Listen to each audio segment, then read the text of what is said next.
gente, boa tarde. Boa tarde, boa noite ou bom dia. Vou apresentar o tema falando sobre cristais líquidos, da disciplina de Química Geral do Centro de Biotecnologia da Universidade Federal da Paraíba. E meu nome é Jorge da Silva Neto.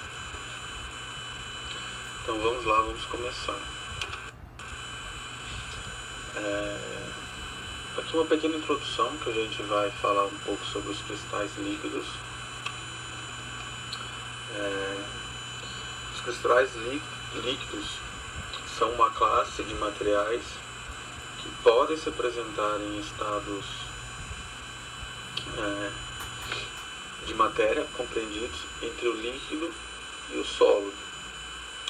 Entre esses estados tem o estado líquido cristalino, ou também chamado de mesomórfico.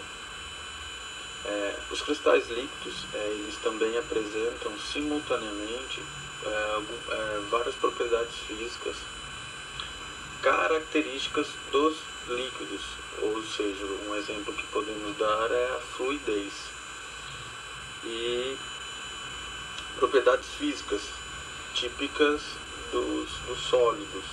Um exemplo que a gente pode dar em relação a isso é a birrefringência. Então, para continuar a explicação, cristais líquidos, no geral,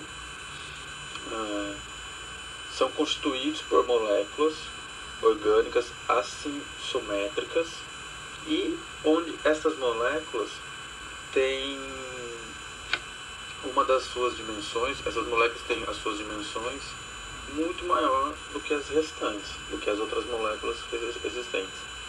Um exemplo que a gente pode dar é um exemplo que podem ter uma forma alongada, tipo bastonetes, ou a formas de disco normal.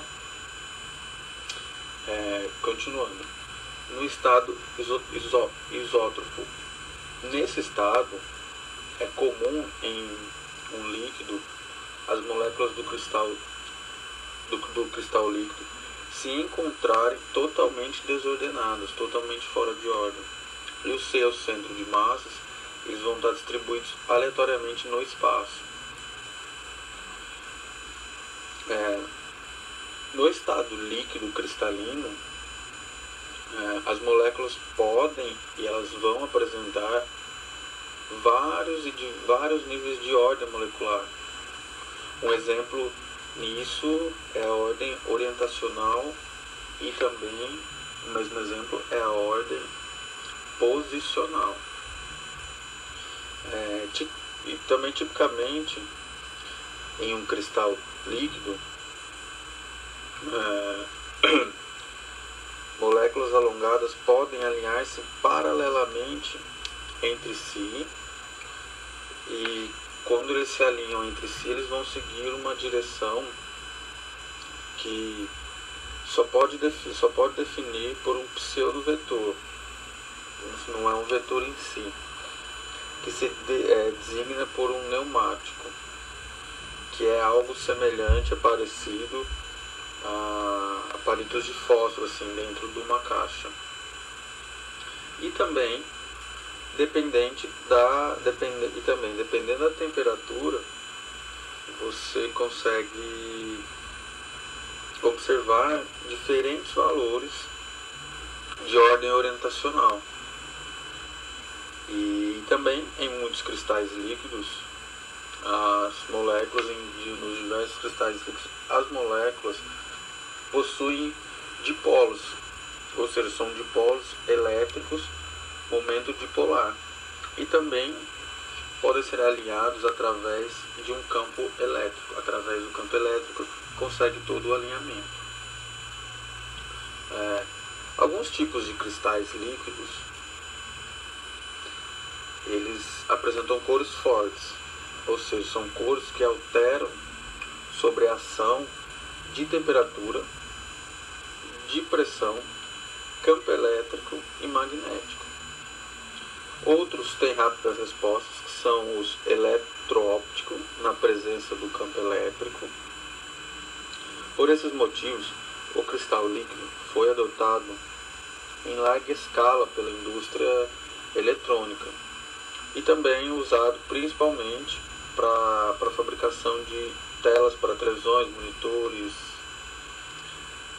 e afins. E além disso também o cristal líquido tornou-se um material padrão para a fabricação de displays, para material eletrônico desse tipo no geral. Aí continuando, vou falar um pouco da história do cristal líquido. Ela começou com o químico austríaco Friedrich Heinzinger em 1888. Aí podemos citar também o éster ácido benzoico do colesterol. Citamos aqui a temperatura 145 graus. E também um outro físico alemão chamado Otto Lehmann. Para explicar um pouco da história do cristal líquido, começa com a primeira descrição de um cristal líquido. Foi feito pelo químico austríaco, como foi dito, Friedrich Heinzinger, em 1888. E segundo a sua descrição, ele deu o exemplo de uma determinada molécula, que é essa molécula que está aí no slide, que é a molécula do éster ácido benzoico do colesterol. Ela apresentava uma aparência muito colorida, uma aparência com muitas cores, diferenciada. E ela apresentava essa coloração, essas diversidades de cores durante a sua fusão e solidificação. E ele também, Friedrich Heinzinger, ele também observou e percebeu que esse composto se tornava líquido. Aí o motivo dos 145 graus na apresentação, 145 graus Celsius, na verdade, ele se tornava líquido aos 145 graus Celsius. E apesar também de algumas características atípicas que foram observadas e percebidas durante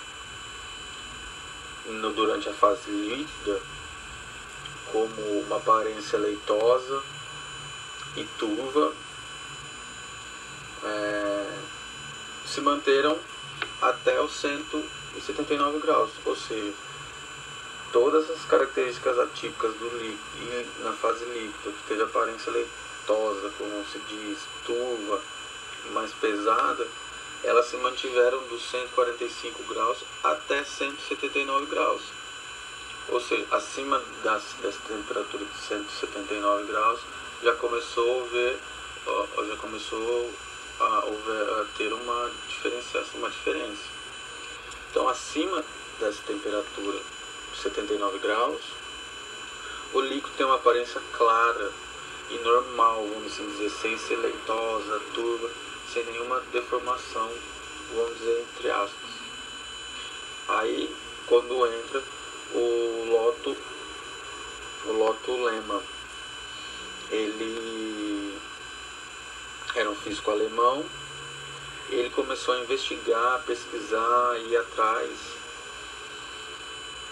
dessas outras substâncias, na verdade, já utilizando as analisadas pelo primeiro químico austríaco. Então, o que ele fez? Otto Lehmann investigou essa e outras substâncias. Então, através disso, se denominou o termo cristal líquido. Foi ele que deu o nome cristal líquido. Ou seja, nos anos 20, na década dos anos 20 do século passado, foram realizadas diversas e grandes pesquisas todas fundamentadas pelo cientista George Friedel e Daniel Vorlander. Então, em seguida, o interesse técnico por cristais líquidos, na verdade, só ocorreu durante a descoberta da sua capacidade de conseguir de fazer mudanças de estados através das propriedades eletroópticas realizadas por George Elmire. Aí, continuando um pouco sobre os conceitos e um pouquinho da introdução, já que a gente já falou da história, um pouco do que são os cristais líquidos. Aqui a gente começa a falar sobre mesofases, mesogênio, estado mesofórmico, nematogênio, esmectogênio. Então, o que acontece? São as fases do cristal líquido, também conhecida como mesofases. Essa primeira, o que é? Ela constitui, junto com os cristais desordenados e cristais plásticos, um estado agregado próprio, denominado estado mesofórmico. E também, através disso, um composto que mostra uma fase de cristal líquido é chamado de mesógeno. Caso essa mesofase seja uma nemática, o composto é chamado de nematogênio. E, por fim, que é o esmectogênio, o que acontece é que, caso seja uma fase esmética, será um cristal líquido esmectogênio.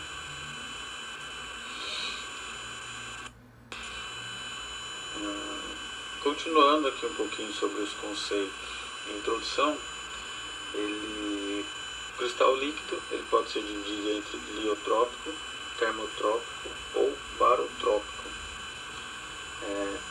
Em cristais líquidos termotrópicos e barotrópicos, a formação de sua mesofase é dependente de temperatura e pressão, respectivamente, ou seja, em uma substância totalmente pura já. Já a formação de uma mesofase liotrópica requer a presença de um solvente e dependentemente também de sua concentração. E os cristais líquidos anfitrópicos apresentam mesofases tanto liprotópicas quanto termotrópicas. E as mesofases termodinamicamente estáveis, isto é, elas independentes de temperatura e pressão, são denominadas enantitrópicas. Mesofases metaestáveis são mesofases monotrópicas.